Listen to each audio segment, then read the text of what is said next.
All right, guys, we'll start the program here very shortly. We're just confirming the live stream in our pages. Take a look at the screen for today's headlines. Were you surprised Red Crab Juicy Seafood is closed? Are you viewers and listeners? That's the restaurant on 29. I've never been there. You've been there. You've been there. I have been there. Yeah, it was a good place. It was, there's no other place around here where you can get, the amounts of seafood that you get and the types. I mean, it was... Was it a buffet? No, it was a little bit like, the,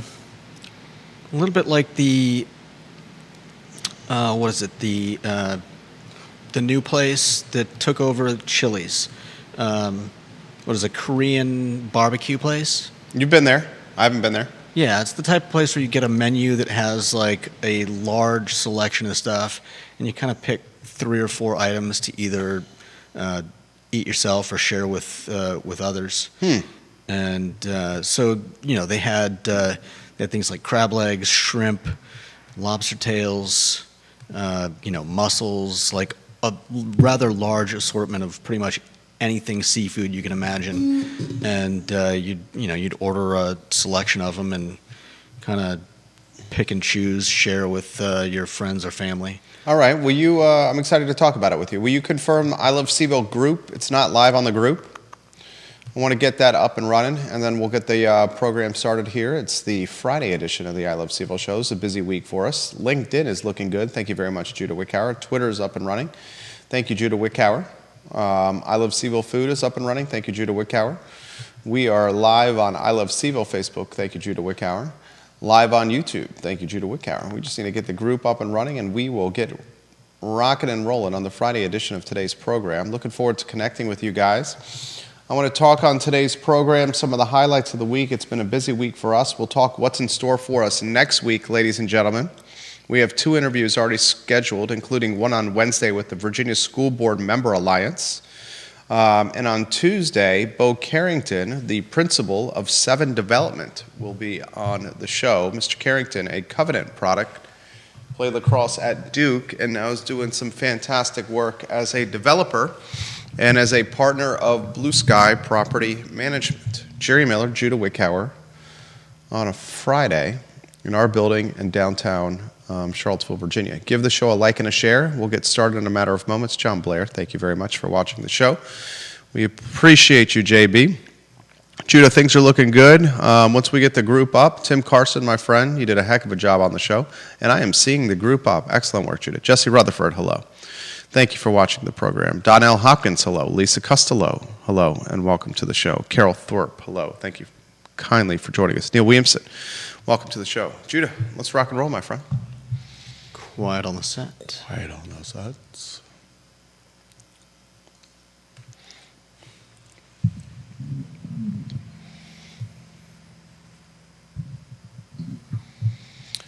Good Friday afternoon to you guys. Thank you kindly for joining us on the I Love CVille show. My name is Jerry Miller, and today's show is quite busy. We'll talk some highlights of the week to lead the program. I think it's been quite a busy week. We like to focus on news and business and real estate and development and politics, sports.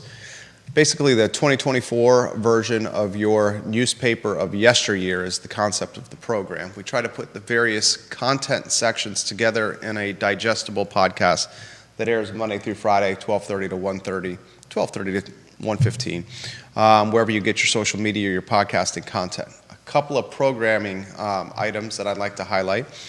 Bo Carrington, the principal of 7 Development, will be in studio on Tuesday. Bo Carrington, also a partner in the Blue Sky Property Management firm. Excited to catch up with Mr. Carrington, a product of the Covenant School, played lacrosse at Duke University and doing yeoman's work in the area of real estate here in Charlottesville, Albemarle, and in Central Virginia. Wednesday's program, we have the Virginia School Board Alliance in studio. They are excited to let the Commonwealth know what the Virginia School Board Alliance is all about and how they offer an alternative path for counsel and infrastructure and guidance when compared to the Virginia School Board Association, the VSBA, that is certainly with its messaging of late seeming to be a bit threatened by this new Virginia School Board Member Alliance, an alternative option. I mean, like anything in life, if there's a new guy that's on the block, a new gal that's on the block, the old guy or the old gal is going to feel bristled or a bit threatened or concerned that they have some competition. That's what's happening here. Today's program, we'll talk about home prices hitting a record high in May. This past month, probably the most unaffordable time to buy real estate in the history of the United States. I want you to think about that. I'll put it in a different way. I'll localize it for you. The month of May, your most unaffordable month to buy real estate, perhaps in the history of Central Virginia. And it's showing no signs of letting up. We'll talk about that on this program. Judah and I want to have this conversation. What does the Charlottesville area need, Judah, that it does not have? We'll offer some ideas and open it up to discussion and your thoughts. The Red Crab Juicy Seafood restaurant has closed down. This was in the old Jason's Deli location, J-Dubs. Yeah. Is that the Shoppers World Shopping Center? I believe that's what they call it. I think they call it Shoppers World. There's a shoe store over there. Man. Carmelo's is over there. Is it Home Goods that's over there now? Is Carmelo still over there? I guess. That used to be the old Brazilian spot. Anyway, it's closed down. Word on the street is they got behind on their rent. That's the scuttlebutt I'm hearing. I want to talk about Red Crab Juicy Seafood closing. I mean, you're talking an island pad restaurant with tens of thousands of cars driving by every day. Yeah. In a convenient location with parking. And it did not last long, despite the fact that it had very little competition in the seafood space. Yeah. You're talking significant seafood served for affordable prices, and it did not make it. I want to ask the question, why did it close? And I want to take that topic as a springboard to ask this question to you, the viewer and listener. Which area of Charlottesville or Albemarle County is the most difficult to operate a restaurant? Would you say it's Route 29? Would you say it's downtown Charlottesville? Would you say it's West Main Street? Would you say it's the UVA corner? Would you say it's Zion's Crossroads? Would you say it's Crozet, 29 North? Which area of Central Virginia is the most difficult to operate a restaurant? We'll have that conversation on today's show. And Judah, we'll weave you in now on a two-shot. And we'll talk about some of the highlights of the week. I was at a networking event yesterday. And at this networking event, the show came up. It was a kind of a business get-together. And the show came up. And folks said they found the show informative. They said they enjoyed the entertainment aspect of the show. A lot of people said, you are where we get our news from. One person highlighted this. Maybe I'm a little too tough on you there, Judah Wickower? No. And I need to I don't believe it. ease up a little more. And I said I appreciated the feedback. So I thought I'd relay that to you. But overall, the response was quite positive to what we were doing here, including what you provide for the program, which I try not to underestimate and highlight on the program often. Highlights of the week, if you want to get that lower third up. In this week alone, we have done the following. We broke the news about Swannanoa Golf Club going under contract. On this show, hasn't been reported anywhere else. On this show, we talked about the builder, Evergreen, buying 303 Alderman Road and what could happen with a rancher house in the Lewis Mountain neighborhood that was listed for $1 million and closed for $835,000, and what could happen to this project, this house, this site in a very Tony and posh neighborhood. We've had a number of topics that I think that have resonated with the listeners, and I want to ask you, what stood out to you the most as we start today's show? I think what stood out to me the most is the fact that we've had several restaurants go under. Sadly, a couple of them, well, not necessarily go under. We've seen restaurants having a difficult time recently. Two of them, sadly, due to deaths. But Jack and Jill's, its founder Zanice passed away.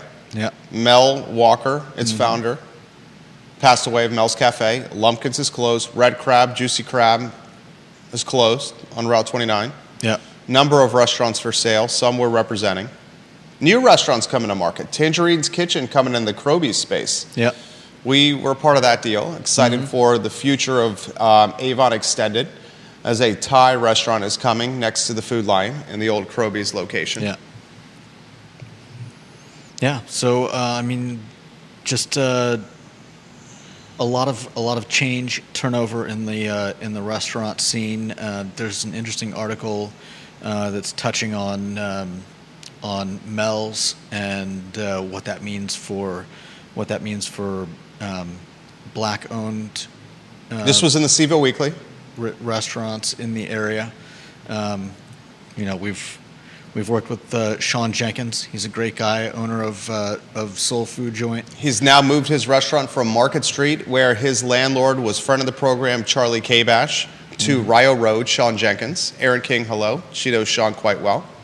We've seen other black-owned restaurants have their share of limelight. Angelique's Kitchen. Angelique's Kitchen, got food truck got a to great food Dairy truck. Market, closed her stall on Dairy Market. Yeah. Now back to the food truck game. And so, I'm interested in seeing. I'm interested in how the story is gonna go with Mel's Cafe, whether or not they'll find a way to continue that. We have nothing but praise for the black business owners and restaurant owners in Charlottesville, and wish them all continued success. I want all small businesses to have success. Yeah, definitely. Every single one to have success. Yeah. Black-owned businesses, white-owned businesses, Hispanic-owned businesses, Asian-owned businesses, Thai-owned businesses, Filipino-owned businesses. I want them all to have success. 100%. Whether it's a food truck, a brick and mortar, whether it's catering, whether it's delivery, I want them all to have success. Mm-hmm. So no secret, we've seen a lot of closures. Yeah. Red Crab, Juicy Seafood, another one. Yeah. And it's a shame with Red Crab. I mean, there are very few seafood places in Charlottesville. And my favorite is Public Fish and Oyster. Daniel Kaufman, the owner.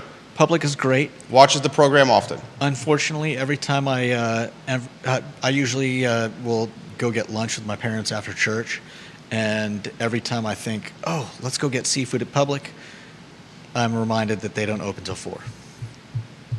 And maybe that's done strategically. I'm not saying that good or bad or anything in particular. It's just a shame that I've never been able to take my parents there. Perfect way to change the headline to the next lower third. This leads us to what's the toughest area to operate a restaurant in town? This one's tough to answer. Mm-hmm.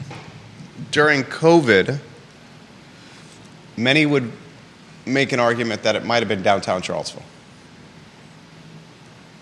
because the takeout and delivery in downtown Charlottesville made things extremely difficult. Downtown is rebounding, and it's rebounding mightily. Is it back to where it was in 2019 before the pandemic? Definitely Absolutely not.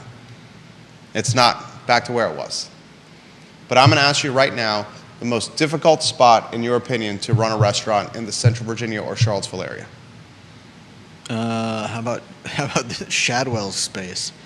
Ooh, that's a good one. Massive space. Was a steakhouse, was Shadwell's. Mm-hmm. That one's pretty tough. Is that place even visible from the road anymore? I'd say it's visible. I've heard the hotel has influence of what it would be. Huh.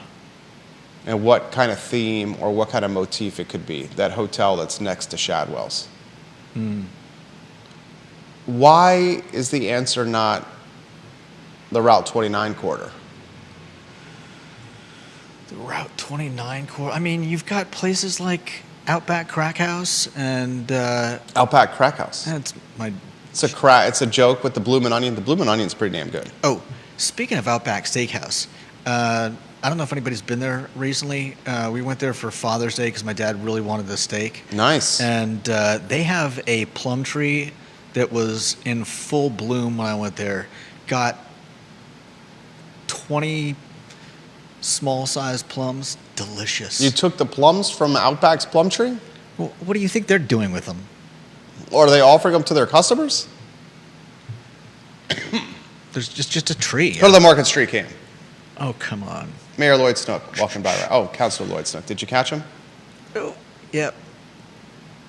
I got him walking a few feet. Councilor Lloyd Snook.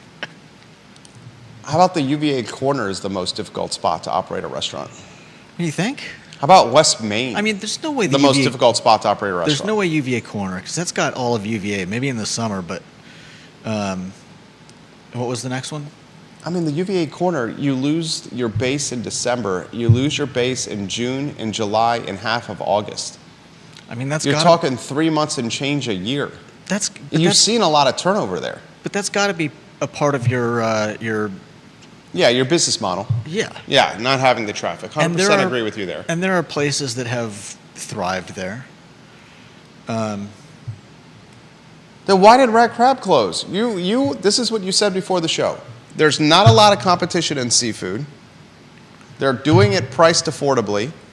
They have tens of thousands of cars drive by. They have fantastic road frontage and signage. They're an island pad. It's a highly trafficked shopping center. I believe the Home Goods also there. Why did that close? I think I've never been. I think there's a little bit of snobbery in our area about I know where you're going with this. about non-local, despite the fact that I don't think it's snobbery. I think it's a commitment to locally own. that's kind of fair, but most places are in some way locally owned or at least operated. That's fair. That's a good response from you.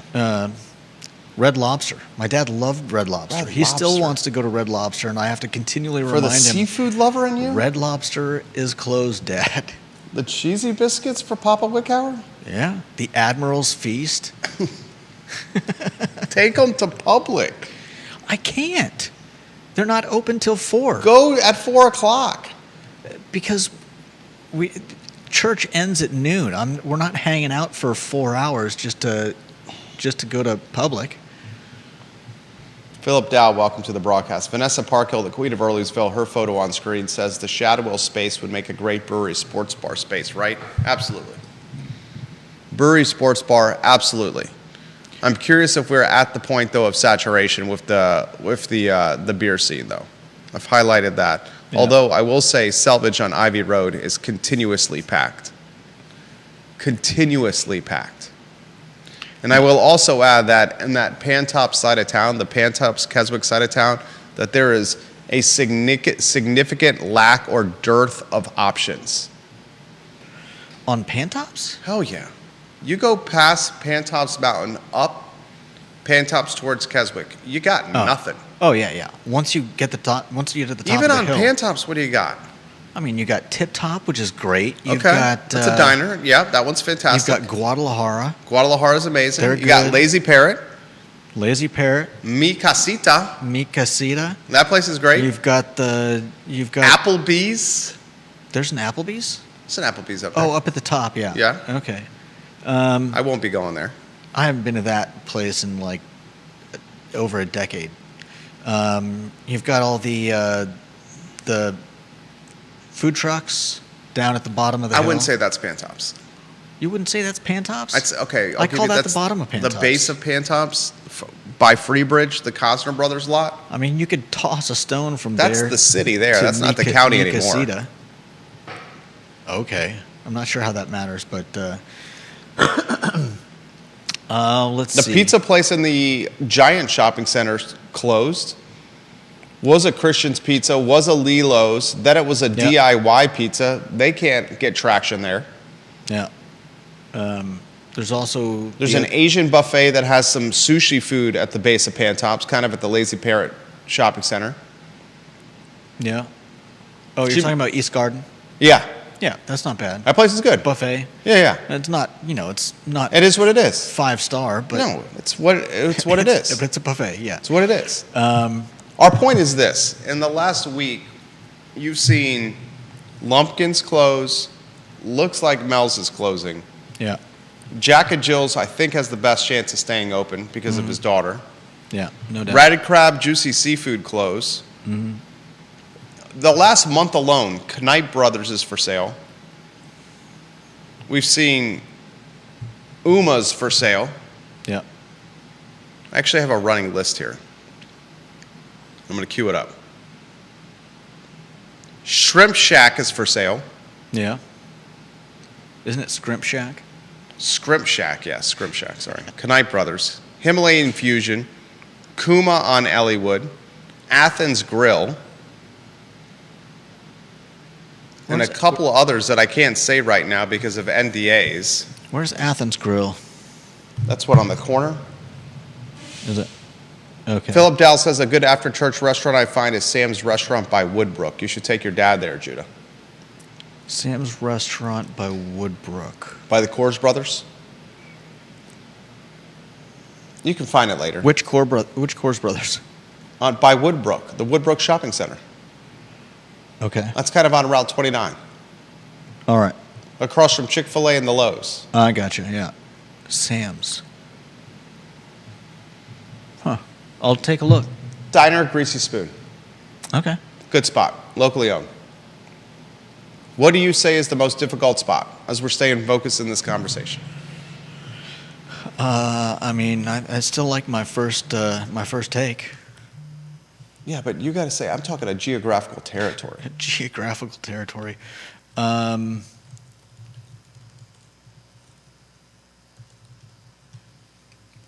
would say, yeah, I guess further out on 29. Once you get past, once you get away from the hydraulic to barracks area, which would include, the Outback Steakhouse, Plaza Azteca section. I think once you start getting past there, people just aren't on the road to find a place to eat. They're either Riverside's had success there. Martin's had success there. Riverside but that's Riverside North. that's way out there. I'm not. That far out there. I mean, I don't even think of it as 29 North. I think of it as the airport area. I'd say that's 29 North. I mean, it is, but when I say 29, I don't tend to think of like all the way out by the airport. It's a separate section. This comes in from John, Mr. John Blair. A couple of points. First, the Red Crab location had rumors on Reddit of having some adult activities. I can confirm there were adult activities there. I've never been there myself. You can confirm the rumors, or you can confirm the activity. I know from someone that was there that they had some. The scuttlebutt is late night strippering Could be worse. going on at Red Crab. And he says that can't help. Second, he says, I think the toughest spot to operate a restaurant in Seville is Fashion Square Mall. That might be your winner right there. Yeah. Fashion Square Mall might be your winner. I'd say that's a geographical territory. Here are some of the spots that I would consider. I'd say you have to start asking yourself about the UVA corner because of the rents that are being asked on the corner. This year alone, you have seen on the UVA corner Annie McClure sell the Biltmore. Yeah. And then the Biltmore rebranded as Ellie's Country Club, I think is what it's being rebranded. And he sold it to his longtime manager. You have seen this year alone Kuma, the Japanese restaurant, the landlord of that restaurant, friend of the program, Chris Kabash. That's been for sale for a while. You have seen Coupe de Ville's inconsistent with its hours of operation. Yeah. You have seen Chipotle, a chain, hit the corner. You've seen Little John's reopen again. to, for the most part, positive praise, but also folks pushing back on its prices to the point where they had to lower those prices after opening. Yeah. I mean, We still haven't seen Michael's Bistro reopen above Little John's. Yeah. You're talking maybe the most expensive rent district in the city, not named Barracks Road Shopping Center. Barracks Road, I would not put on the short list despite its overhead because it's got significant traffic there. Yeah.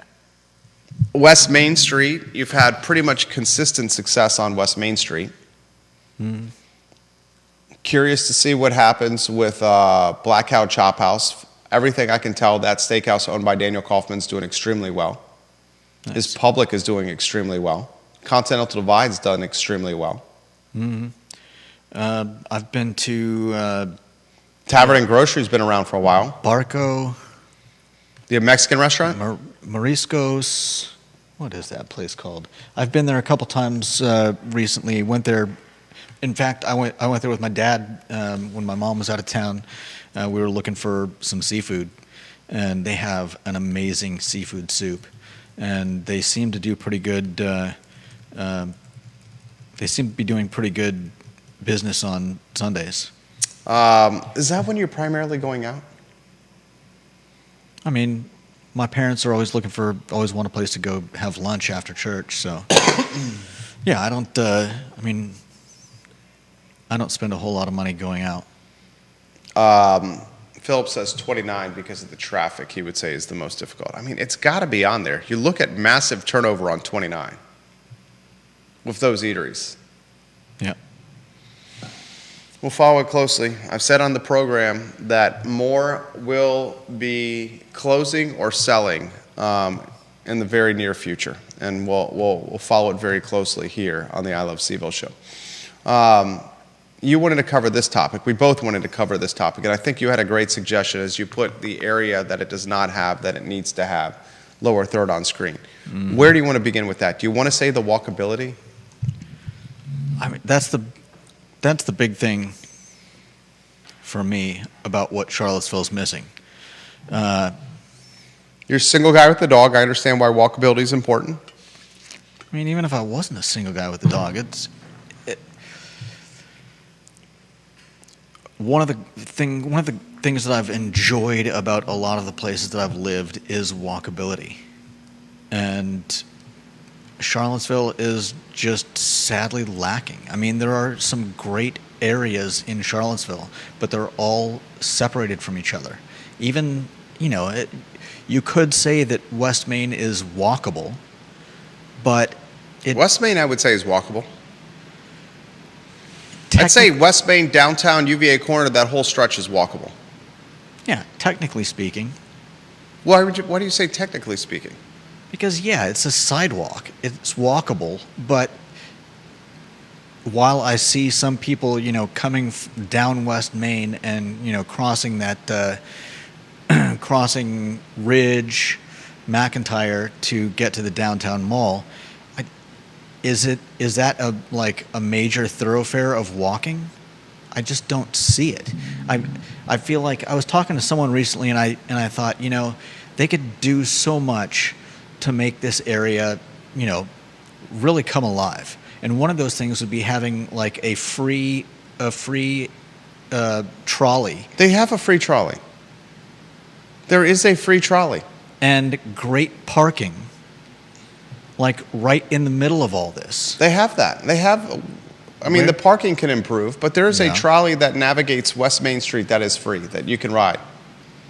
I've been taking the free trolley for 25 years. Okay. I haven't been on it in a long time, but I remember many times hopping on the trolley as the first year at UVA.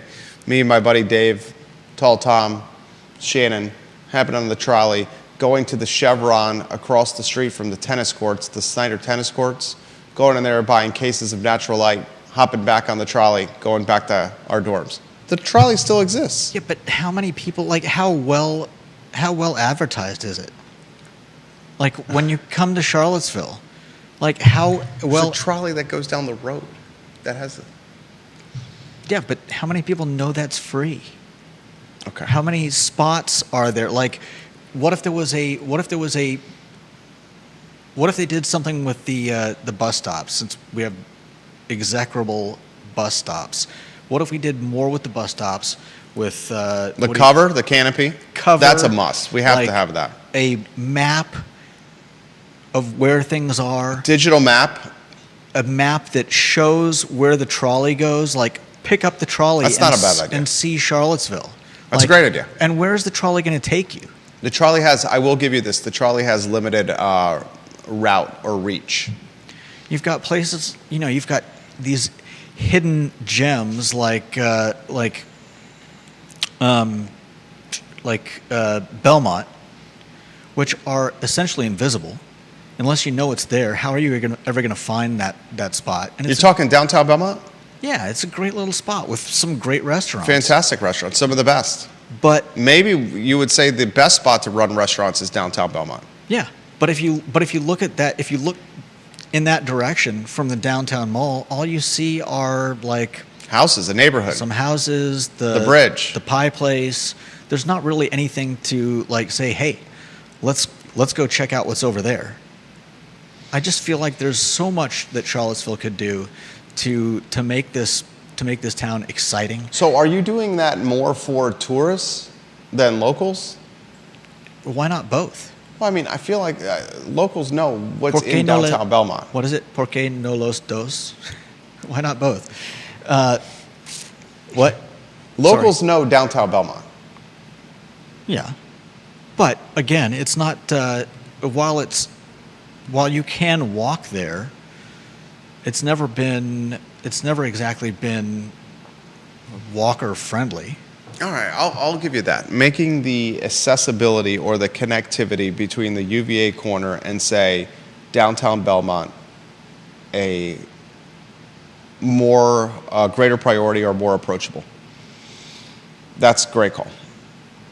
And Natalie Oshrin, the city councilor, and the Urbanist Policy Group, Livable Seville, have championed bike lanes and walkability for a long period of time. And I'm with you, that needs to improve. I'm with them, that needs to improve big time. She's also got. There's an article that I saw. I think it might be written by Michael Payne, but I think it's on her website. I'm interested in reading it, but I haven't looked into it enough. But it talks about something that I've been reading about recently, which is the missing middle, and that encompasses places like Belmont. Keith talks about the missing middle often on Real Talk. That encompasses places like Belmont that that are a mix of houses and shops and. Hard to say that many of these Belmont homes, $600,000, $700,000, $800,000 and up, are quantify as missing middle. All housing is like that now, but the point is less about the prices of the house and more about the walkability, just being able to step out of your house and not 100% absolutely have to get into your car to go anywhere of note. Anyways, like I said, I haven't read the article yet. I'm curious what it gets into. Just thought I'd bring it up. And you're talking about housing, a great segue to home prices hit record high in May for a lower third. This, according to the National Association of Realtors, this is national data. The demand continues to push prices higher. In May, we saw the most expensive month ever for housing. According to the National Association of Realtors, the median price of an existing home sold in May was $419,300. This is a national number, not Central Virginia. Yeah. This is a record high price, according to NAR's recordings, and up 6% year over year. This was the strongest gain year over year since October 2022, and prices gained in every single region. We can make this comment with confidence and conviction. May, the most expensive month to buy a house in American history and Central Virginia history. And it's not looking like it's going to cool anytime soon. No. Where do you want to go with this one?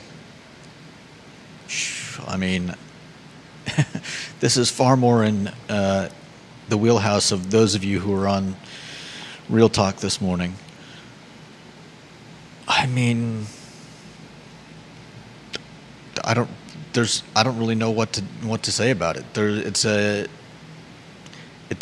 problem, but I don't know that nobody's come up with a solution for it. I think most people that own homes are happy to have their paper value go up. You don't think so? I mean, yes and no. I'm not disputing what you're saying. They also pay more taxes. Yeah, paying more tax. Definitely, that's true. You're not really enjoying it's just, like you just said, it's paper money. Yeah. It's on paper unless you're refinancing we're looking to sell. And pulling out some of those paper gains, then yeah, it's probably more of an onus than a bonus. I think you're going to see it continue. You're going to see it. That was very nice right there, by the way. Thank you. He chuckled at his own joke over there. I appreciate it. Just came to me. It was good. That was good. It's gonna continue. The trend is going to continue. Yeah. The trend's going to continue. We've talked about this on Real Talk. You're going to see rates potentially drop, more buyers get in, more competing offers, more multiple offer scenarios, more escalators, more contingency waivers. It's going to continue. And this time next year, I wouldn't be surprised if you see another 6% year-over-year increase, if not more, in particular because we know the population is going to increase. Yeah, and I know we've been lucky in this area to not have a whole lot of institutional. Well, you heard Woody Fincham on Real Talk. He's doing a boatload of work for outside investors that are scooping up real estate, just holding it and doing long-term rentals. Yeah. He said that's a phenomenon that he's seeing more and more of now.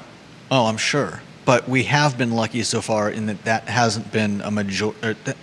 I won't say a majority or whatever, but I think there are other parts of the country that have seen far more of that than we have, which has been nice. John highlights, Mr. Blair highlights that, yes, you are correct, that folks need to be able to find what's happening in downtown Belmont a little bit easier. If you're living in Belmont, you probably don't want that. Thursday, Friday, or Saturday night, it's nuts over there with vehicles, with many just blocking driveways, patrons of these restaurants with their vehicles. Oh, I'm sure. Vanessa says Black Cow Chop House, fellas, is A+++++. Nice. The most unaffordable month. Maybe that's accurate, but maybe I use a different phrase. The most expensive month in Central Virginia history to buy a house, May 2024. So far. Right? Great caveat. Philip says, here's a good topic for you boys. Where's a good affordable place to live in Charlottesville? I can't think of a single one. I mean, I can't. In Charlottesville? I mean, if he's talking about in Charlottesville, what's the most affordable neighborhood in Charlottesville right now? 10th and Page?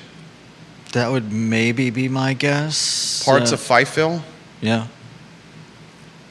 Parts of Star Hill? Behind George Washington Park? Around the George Washington Park? But even then, those are going up as well. I mean, would you say those are the spots though? Yeah, I guess in. It's not Lewis Mountain where $1 million rancher just closed for $835,000. I mean, it's all about contrast, right? Contracts? You're talking about demand?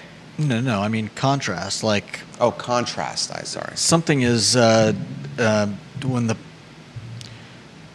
if you find the cheapest place in Charlottesville, that's obviously more affordable than someplace like Rugby Road, but that doesn't mean it's affordable. It just means that it's more affordable than the most expensive places. He did ask the most affordable place in Charlottesville, though. That's But right. I see what you're saying. It's all about perspective. Yeah. Perspective for Charlottesville is different than perspective for the Valley or Central Virginia. The most affordable spot probably in Central Virginia is Buckingham County right now. And the secret is out when it comes to Buckingham. That's pretty clear. Two other things I want to highlight here, both positive. Jerry Ratcliffe of the Jerry and Jerry Show and the namesake of JerryRatcliffe.com highlights this story about the UVA tennis players. 2 Virginia tennis players in the Olympics. UVA alums in the Olympics, named to the U.S. Olympic team. This is a fantastic story. Danielle Collins and Emma Navarro have been selected to represent the United States of America at the Paris 2024 Olympic tennis event. It was announced yesterday. And I believe these are the first UVA tennis stars to join the Olympics. That's pretty amazing. Yeah. Collins and Navarro are the first players in program history, you are right, Judah, named to an Olympic team. Both players have previously represented the United States at the Billie Jean King Cup.